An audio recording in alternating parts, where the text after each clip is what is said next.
bagaimana sikap kita ya ketika berhadapan dengan kasus seperti ini, penghinaan terhadap Rasulullah sallallahu alaihi wasallam. Maka para ikhwan yang dirahmati oleh Allah Subhanahu wa taala, harus kita yakini baik-baik bahwa penghinaan terhadap Rasulullah SAW bukan sekarang saja.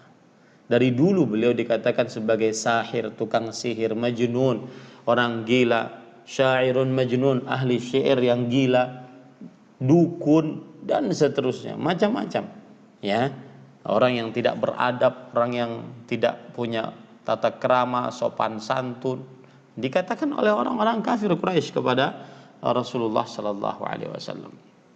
Maka ini yang harus kita yakini juga, bahwa dari mulai dahulu Rasul sallallahu alaihi wasallam dihina, diolok-olok, dicaci maki, direndahkan, tetapi beliau namanya telah ditinggikan oleh Allah Subhanahu wa taala. Taib.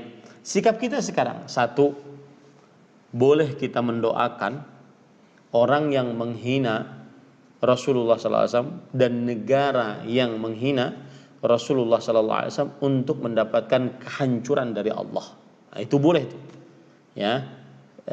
Jadi apalagi kaum muslimin yang tidak mempunyai kuasa, yang tidak berkata juga perkataannya tidak didengar, memboikot juga boikotnya tidak terlalu bermanfaat, maka dia berdoa kepada Allah. Ini dahsyat, agar pemimpin negara tersebut jika tidak bertobat, dan negara tersebut jika mereka tidak melepaskan dari penghinaan terhadap Rasulullah SAW, dilaknat oleh Allah. Maka boleh berdoa seperti, ya Allah, Allahumma al'anil musyrikin alladhi sakhirun nabiyya sallallahu alaihi wasallam. Ya Allah, laknatlah orang-orang musyrik yang menghina Rasulullah sallallahu alaihi wasallam. Boleh itu berdoa kepada Allah Subhanahu wa taala.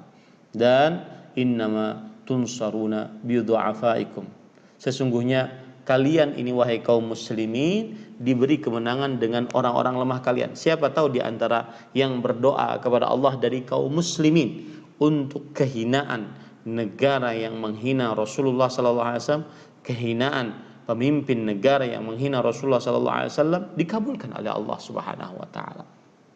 Ini diperbolehkan, dan ini adalah salah satu sikap yang sangat mudah dilakukan oleh setiap kaum muslimin. Dia berdoa kepada Allah dengan yakin bahwa Allah Subhanahu wa taala akan menghancurkan negara tersebut, kemudian akan melaknat negara tersebut jika mereka tidak bertaubat kepada Allah Subhanahu wa taala. Kemudian yang kedua, ahibati hafizakumullah taala, sikap kita sebagai seorang muslim ketika melihat Rasulullah sallallahu alaihi wasallam diolok-olok, dihina, maka kita wajib marah di dalam hati. Wajib marah di dalam hati kita. Karena ini termasuk daripada tanda keimanan. Allah Subhanahu wa taala memerintahkan kita untuk membela Rasulullah sallallahu alaihi wasallam.